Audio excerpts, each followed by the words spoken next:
Hi, today we have a guest, and my guest is Sarah, and she's one of my students who actually taught my program Reduce Screen Time and Shape Habits. And basically, she has been with me for a couple of months, and she actually and today we are going to actually share about her transformation stories with you. So, welcome, Sarah. Thank you, Jessie. Okay, so can you actually share with us, right, what are the biggest challenges before you actually join my program, or basically before you met me? I think my biggest challenges were having boundaries around technology, and also having the communication about it with my two girls. Right now, they're both 6 and 9. So having the communication and the boundaries, and then also the education about it. Just kind of the awareness of teaching them what's appropriate, what's not appropriate, and just being able to help them to recognize their own habits in the processes of doing things on technology, basically. Okay, maybe can you describe more like how was the situation look like before you met me? Yeah, so my older daughter was someone who, and she can still tend to want to, but she was someone who was just always on either her tablet or her computer. And she at one point even was searching things that were inappropriate, like porn type stuff, or looking things up. She got curious when one of the kids at school told her to go look it up. And another time, I think something maybe I don't know if she found an ad or something that popped up and she saw something that way. She was trying to sneak her tablet at night in her room. She would sneak to the computer because we have it's a desktop, so she can't bring it into her room, but she would go and sneak to the desktop at night, and just on for several hours. I mean, she would be on all day. She was actually just commenting the other day to me. She said, I remember I'd be on late at night. She goes, you used to let me be on it late at night. And I was like, I don't think I let you be on late at night, but you were on late at night. And so we were just talking about that actually this week. So it was funny. Okay. So on average, before you met me, how long, plus the sticking at midnight to play, to play her computer games, or to watch anything on the tablets, how much average per day that she spent on the screens?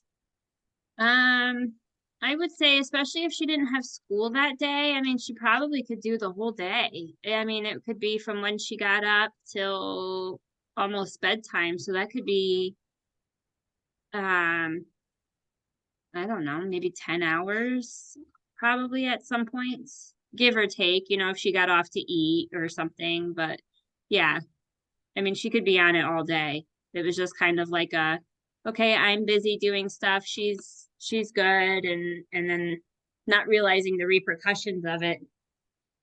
Okay. And could be also more because she's sticking at midnight and actually spend like Right. a couple of hours on that. And it could be like end up like 12, 15 hours. We don't know. Yeah. Yeah. I knew though, because the next morning she was really tired. And She after learned.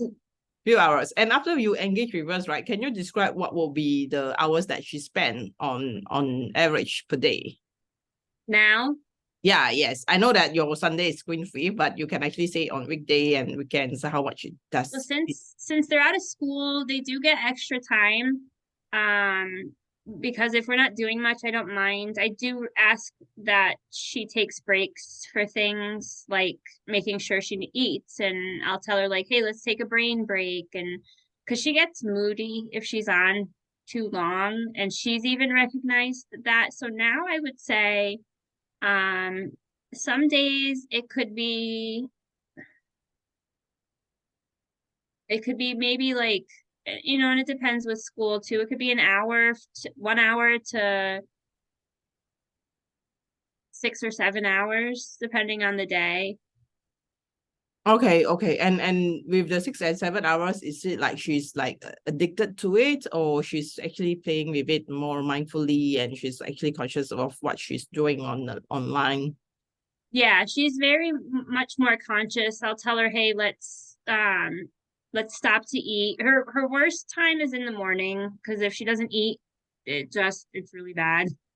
So I just, and she actually told me last week, she said, if I don't eat within like a half hour of waking up, she goes, I want you to take my tablet from me and make me eat. And so I was like, well, okay, let's have a conversation about that because I'm not going to make you anything. But so she's even aware of that the tablet or whatever she's on device wise is distracting her from the things that she needs, like eating and stuff like that. So she is, if I do give her a reminder to get off or, ask her to get off so she can eat, or if she has laundry or things like that, um, she doesn't really put up a big argument. There's times where it's like, okay, I'm finishing up and I'll say, okay, because I don't mind unless we have to go somewhere and we're in a rush, but I'll just say, okay, but I give her enough warnings. And so she respects that. And I've told her before, it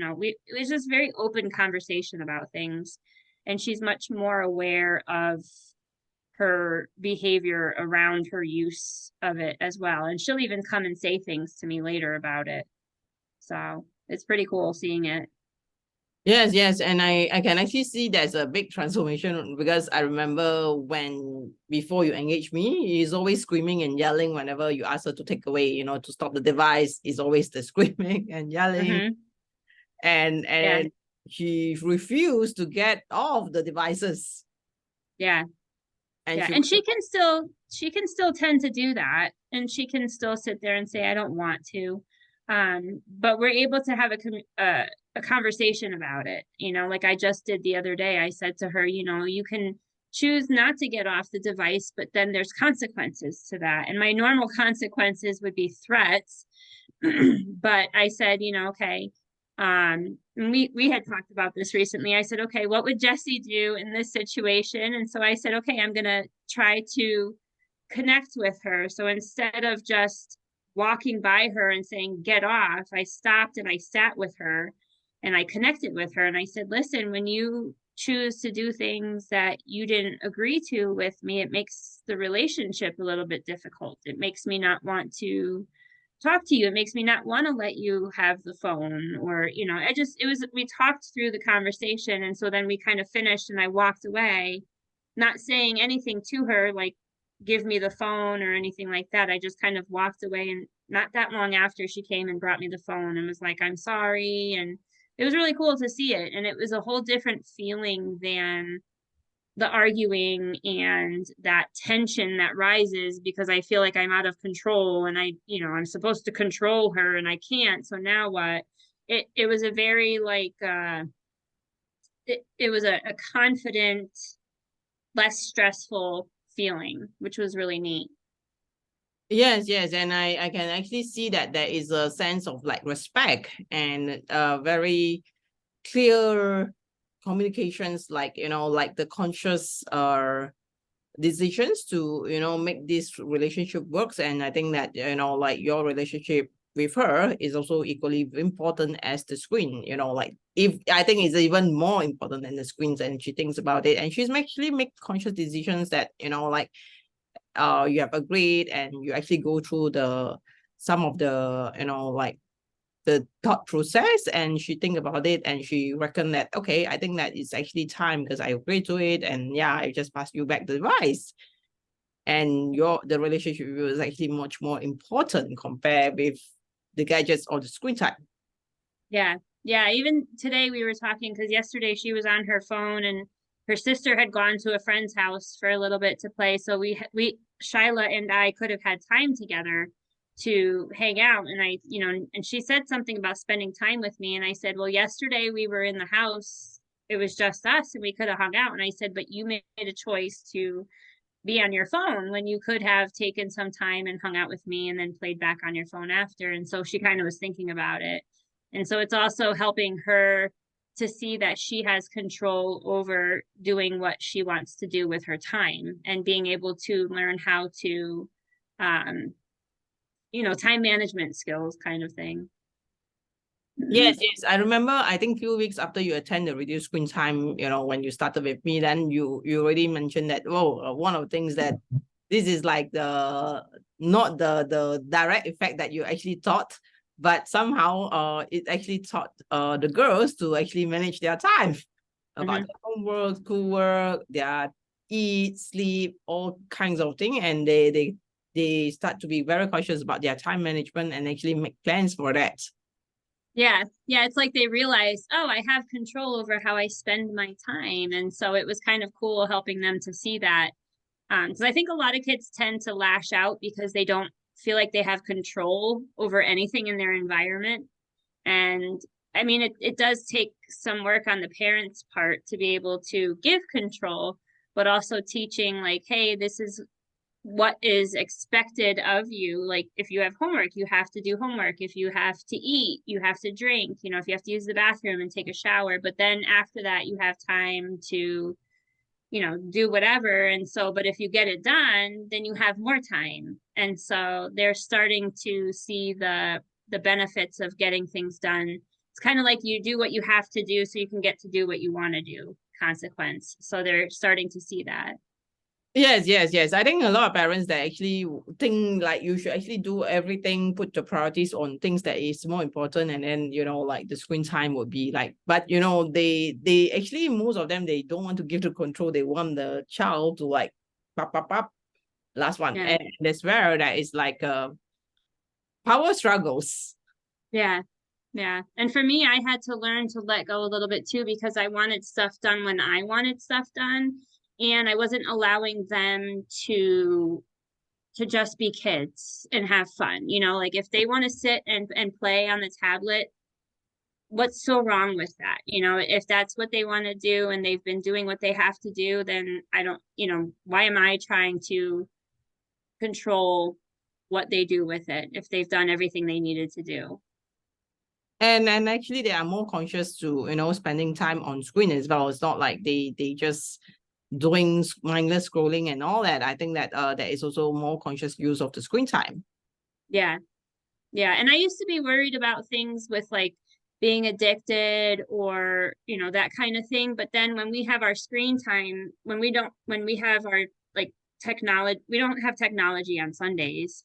And so the girls started telling their friends like, hey, Saturday they'll go to hang up, they'll be on their thing like on Saturday, like, okay, I gotta go. And their friends will be like, okay, I'll talk to you tomorrow. And they're like, well, no, we don't use our phones on Sundays. And so they'll just go, I'll see you on Monday. And, it's like they used to argue with that, but now it's just kind of like a thing that they do. And so that was when I realized if they can do that, there's not an issue. And Shyla, especially the older one, she loves Sundays now because at the end of the day, she's excited. And that took a lot of effort for us too. Like we couldn't just sit there and be on our phones all day after we told them to be off their phones. And so it's kind of like, what can we do as a family that day? And sometimes it's just watching TV, it's watching a movie, which is considered a technology, but it's a little bit different than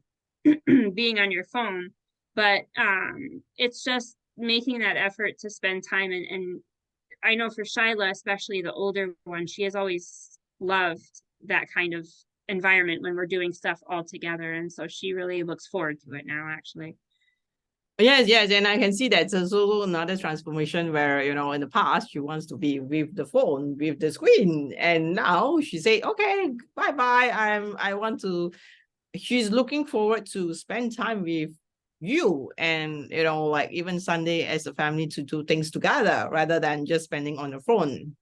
Yeah. And there's actually a huge transformation for that, because a lot of child, when like I think that for parents who actually came to me, the struggles is the child just want with the screens and not anything else. Yeah. Mm-hmm. Okay, so can you actually also like describe, well, what are the biggest transformations that you actually experienced with the program? I mean, the first thing that I think of is my confidence in just being able to, uh, I guess, teach them things with their tech devices. The communication has been huge. Being able to communicate about things. But also, like I was talking about earlier, with releasing control. As much as I thought I always enjoyed having control, it was nice to be able to release it too, because it's tiring trying to control things all the time. And so, being able to release the control and then just watch them see how, just seeing the awarenesses that come about. It's having those conversations when they realize things like, you know what, I really wished I had spent more time with you today. It's really cool being able to be a part of that and see that happening as they do it too, but also fostering that relationship with that. Okay. What about the relationships before and after? Do you see that there's also like a huge transformation after that, after going through the programs? Yeah, I mean, we've definitely grown a lot closer. I mean, between me and Shyla, especially. The younger one, she's fine. If she didn't have her tablet, she would be fine. But with Shyla, the older one, especially, we've grown a lot closer. Yeah. Okay, other than closer, can you actually describe how was the relationship before and after? So before, I mean, it wasn't too bad before. I think let's see, there was definitely a lot more arguments. That control struggle was there. Sneaking, there was more sneaky and dishonest type stuff. Whereas now it's more open. There was a time where she looked at something on the computer and she actually came and told me that she did it. And she said, I looked at something, and I said, okay. And she told me it was not something she was supposed to be looking at. And so we just had a little talk about it, and that was it. And we worked on, talking about why it's not okay to look at inappropriate things on the internet, and why it's not okay. Like, what does it do? Why is it bad? That kind of thing. So having the education and the conversation around it was pretty big for us, rather than just arguing about it and getting mad at her that she did that. Yes.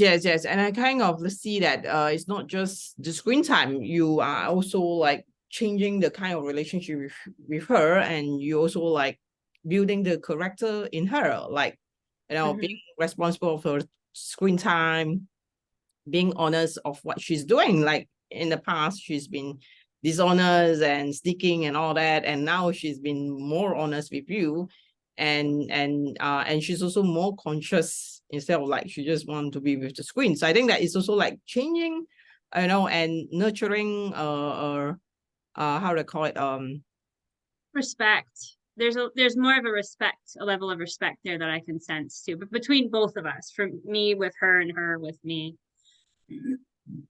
Yes. So you actually like, it's not just about the screen time, it's also like nurturing like a better character of her, like being responsible, being honest, being respectful, and being conscious about her screen time. And which is I would say that it's actually quite amazing that she's now like behaving like a young adult, rather like. Don't say that. We're not rushing her growing up, okay? yes. But it's actually kind of to have like this kind of respectful relationship with her, when you can talk to her, and you can actually give her some responsibility that and control, that she can actually take the ownership, and she can actually master that power, and actually allow to show her power to you, that, hey, I'm capable of doing this. Yes. Yeah. And she gets very proud of the fact that she can do that too. Like, you can see it in her when she makes those decisions. And so it's pretty cool to see it. Yes, you can actually see that this, like she's also fostering her own self-esteem and confidence. Like I'm able to do this. And, you know, when she's confident, you know, like the self-esteem will actually go up. Yeah, Right. exactly. Yeah. So this is a very powerful transformation for Shaila as well, I think, and as well as for you. I think that you mentioned about in the past you are not sure what you need to do, and you know, like other than the screaming, yelling, try to take control, and now you are actually giving away the control, and you actually feel good about it. Yeah. Well, and I think the whole thing, because I remember one of the first things that I learned that was through the webinar that you did, was just that it's not a bad thing for them to be on technology. It's not, I think we tend to judge it, you know, and if you're a parent who lets your kids watch the tablets, you know, you're a bad parent. You know, that's what society says, that you should be, you know, your kids should be running around outside all the time and you know, not ever looking at a screen. And it's like, well, but in school all day, that's what they do, is they have screens and they're looking at them all the time because that's what we have. And so being able to not have to judge it, but also embrace it and know that you can set boundaries around it was as a parent, it's a very empowering thing too. Because I think you're made to feel like as a parent that you're just doing it wrong no matter what you do. It's like, you know, if your kid's crying, you're a bad parent because your kid shouldn't be crying. And it's like, well, that's how kids communicate. I mean, I cry as an adult. So it's being able to have it's like having a tool belt of things that you can do when things come up, and it's much more, it feels better having tools than not having tools. Yes, absolutely. Okay, so as compared with what you have invested, how much do you think the value that you got from this program, or you know, the coaching with me? I mean, for me, I don't think it doesn't, value wise, I don't feel like there's a value that I could put on it, because it's just it's you can't really put a value on parenting children. You know, it's like it's for me, it's just changed the trajectory of our relationship. And so, I mean, I think it's worth every single penny, but probably more too. Okay, so have you actually attended like similar program before? I remember you told me that you attended some parenting coaching before, but what are the differences between, you know, my coaching from the others that you have actually attended? So with the other ones, it was good and helpful, but it didn't include technology specifically in it as well. And so I think and I do a lot of habit stuff with what I do for work anyways, as in coaching, but in incorporating like the habit piece in with technology, just kind of having the whole thing all together, but starting with the baseline of values and, you know, things like that, and kind of having a thing that, okay, then you build from that. That was helpful, because I'm someone that likes to see steps, and it's like, okay, I need to know what's first and then what comes next. And so you kind of helped do that in a sense, especially when you talk about, you know, having values and having the connection that you have to have as a family first. Because without that, and I can see it even now, without that respect piece, you're not going to get anything. And I was like that even as a kid. I didn't respect my parents. And so, you know, anything they asked me to do was like, yeah, right. No, I'm not doing that. But when you have a level of respect, you want to please that person. You want to do what they ask because you have that respect for them. And so being able to, because I didn't have that example in my own parents, I have been able to give that example to my children so that they can have that example. And that feels really good to be able to do that. So thank you. Okay. And I think that you really, I'm so glad that you really like the step by steps, like, you know, like you may actually start like a bit slow, but you know, the foundation is really needed. The foundation is absolutely needed. And that's where you build the foundation, because without the foundations, then like you start to have the tips, trips, hacks, like most parents like, oh, give me the one tip, give me the one hack, give me the one steps that I need to do, then this will just make works. Like it's not going to work because you don't have that foundations. When you have that foundations of the values, of the connections, of the relationship, then you start to stack one by one, and that actually makes it sustainable. You can actually sustain it for a long time. And I think that you and I know at least for like a year, and you are able to sustain it until today.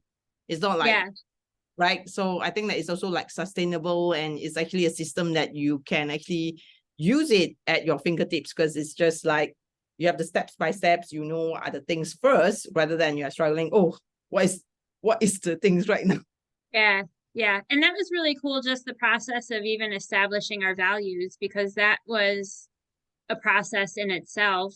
And that helped, like my husband and I went on a date to do that. And so that brought us closer, saying, hey, what are your values? And we kind of, were able to write them out. And so actually just today, I was finally able to type up everything that we had written. So now we can have a family meeting, and I plan to print out what I wrote and then give one to each of the girls and say, okay, like let them have some input now on what they think about everything that we went over, but knowing that like mom and dad have come up with this, and then but let them also feel like they have input, so it creates that that family unit, and they know that they have a say, and have that we respect what they want to say as well, and they can respect what we have to say. And so I'm excited to do that. I don't know what it'll look like, but we'll figure it out.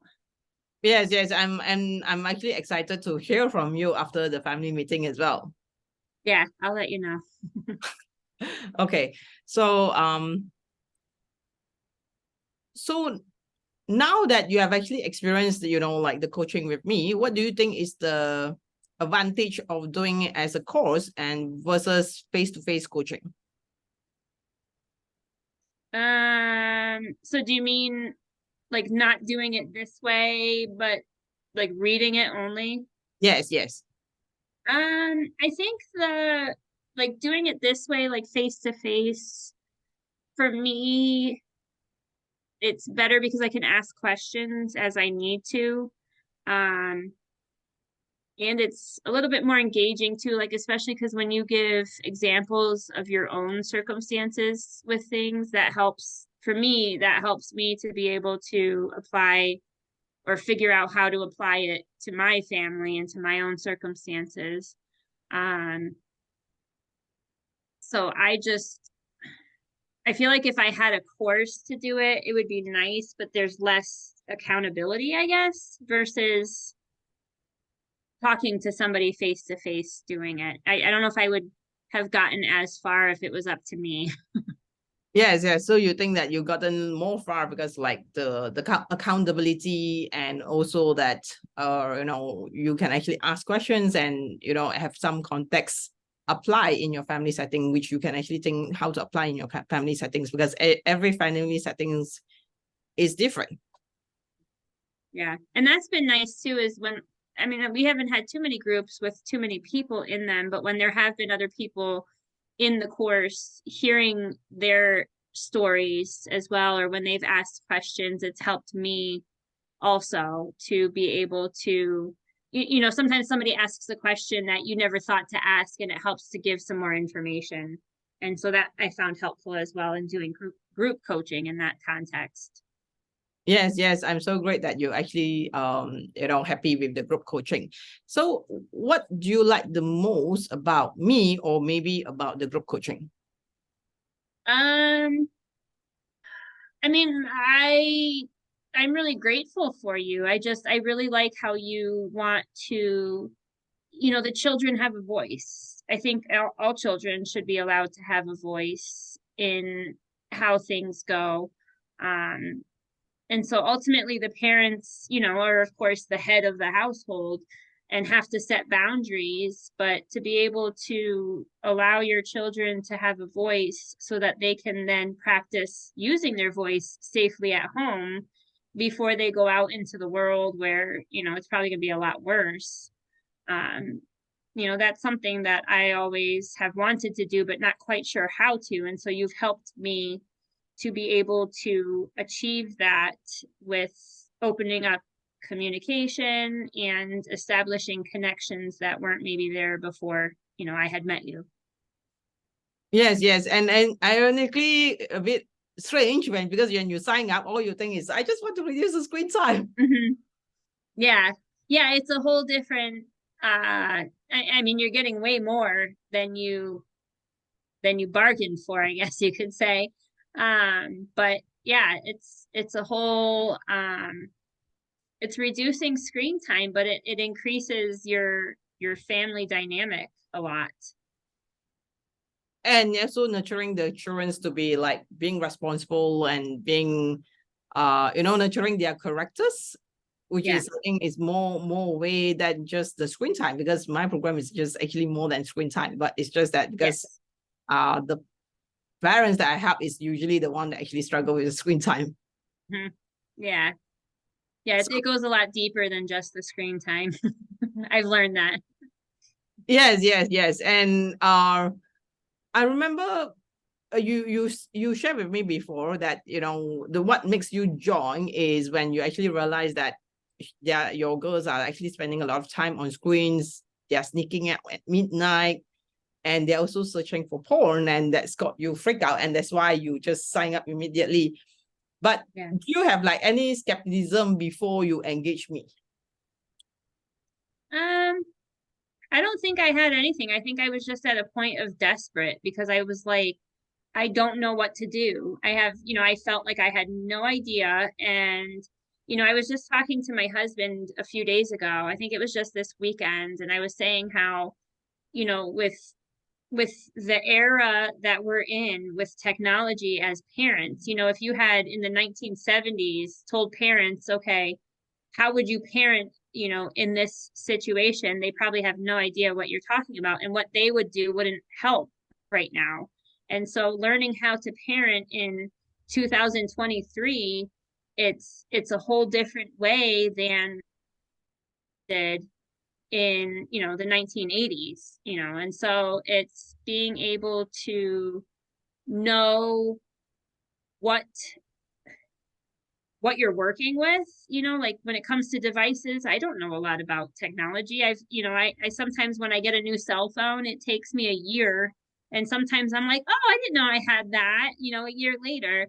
But it's just because my brain doesn't work about that. I can sit and help somebody in a crisis situation, but I don't know how to work my phone all the time. And so, but then, there's people like you who have that knowledge and can, your brain works better in that area than mine does. And so it's being able to have the skills and being able to have those taught to you so then you can apply it. But a lot of times too, and I think the struggle with that, and I'm sure you've encountered it, is a lot of parents that don't want to do the work. And I think for me, when I came into it, I was ready to do anything because I saw what it was doing to my daughter, and it was just not what I wanted for her. And I found these amazing resources for kids and porn, and what to do if they have seen porn, and what to do to prevent it and that kind of stuff. And it said, anytime you hand your child one of these devices, they have the ability to see porn at some point. There's ads that pop up or whatever. And so you have to educate them on what's right and what's wrong. And so being able to have those conversations to teach parents that kind of thing, because I think when you're a parent, you're just sometimes people are in like survival mode, they're just trying to stay awake till bedtime, so it's like, where's my coffee? I need coffee. They're not thinking about those little things. They're just like, here, and just shut up, and here, and take the phone. But there's so much more to that. So to have somebody be able to open your eyes to like, this is what can happen if you don't start doing that now. It's it's not something that a lot of people get to have access to. So for me, when I came in, I was very ready to just do anything. I was like, this is not what's happening, is what I didn't want to happen, and what can I do now? And so I was ready to do anything. Yes, yes, I remember that when every assignment I gave to you, I think you are just jump on it and you're just ready to execute, and that's actually very fast. You know, like I would say that as a student, I think you are very fast and you are really proactive and making sure that you actually go through every single thing and you try to apply in your family context in as much as you could. Yeah. Yeah, Okay. and you've brought up a sense of urgency with that too. I mean, even with the videos that we've seen in the class of, with the kids, and you see it in the news with the kids that they talk to somebody on the internet and then they want to go meet them, and it's trying to prevent that kind of thing. Yes, yes. Okay, so why would you recommend digital parenting coaching, or basically me, to anyone else that or any of your friends that who have problems with the screen time, or maybe they think to pass their device, because you actually say it is not doing it when you have a problems, is doing it before you pass the device to their child. Yeah.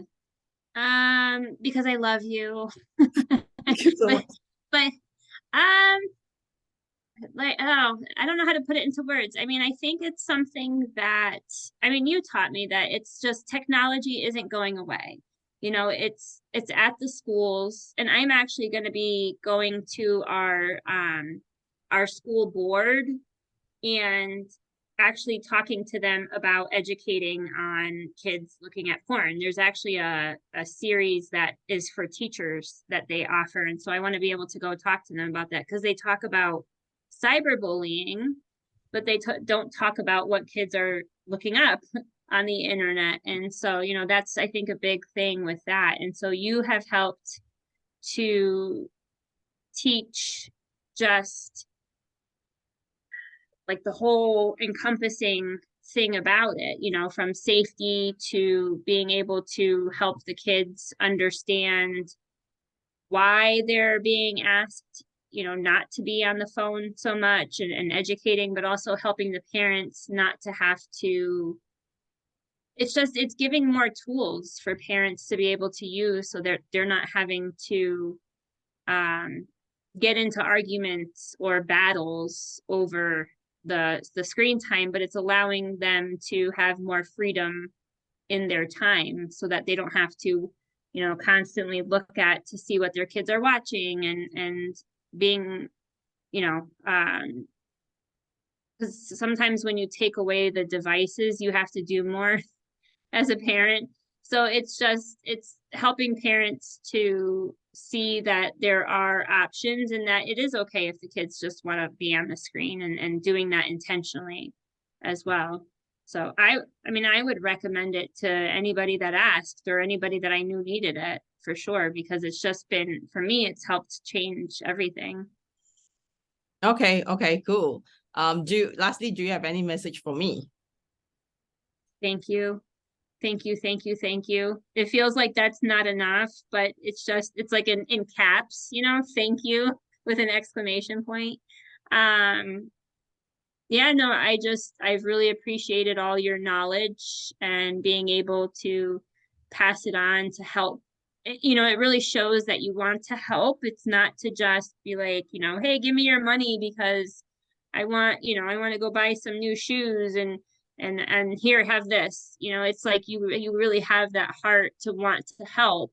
And I think you should be able to be compensated for that, because you still have a family that you have to take care of. And so, and I don't think that you should feel bad asking for money for it. And I think it's something that, um, when you have the knowledge for something and the heart to want to share it, it really shows. And I can see that with you. It shows that you really want. I know, because you've talked about your friend, Lee, who passed away, and she just kind of was the person who changed your life, and being able to pass her legacy on through it as well, it's very inspiring. Okay, thank you so much. I'm so touched, you know, like when I actually hear about this, and I really appreciate you as well. I'm so lucky to meet you in my life, you know, to have you part of the program. And not only that, as a student, as also like a friend, like, you know, we got to know each other at a deeper level. Yeah. And now we are like feeling like, hey, we know each other, and we feel like even though we never met physically, Right. but One day I want to though. yes, I want to as well. Yeah, but you know, like we kind of like we are actually long friends enough. Like we talk about everything. Yeah. Yeah. You're right. Yep. It's been cool. Yeah, it's out of it. It's created a friendship, which is really nice too. And so it's neat to be able to have someone to go to just say, hey, I was thinking about this, and what do you think, to be able to ask questions and that kind of thing. It's really cool. It's the Okay. benefits of technology. Yes. Actually, without the technology, right, I won't be able to share with you guys, and you won't able to meet with me because I'm in Malaysia and you are in the United States. Yeah. And if without the Zoom, I think that the chances we will meet is like 0.0001%. Yeah, I would have never found you if it wasn't for Facebook. And then being able to do the Zooms and yeah, Messenger and all that. Okay, cool. Thanks so much. Thanks so much, Sarah, for your case studies and sharing what you have actually go through the transformations with the program. And I really appreciate you. Yeah, thank you.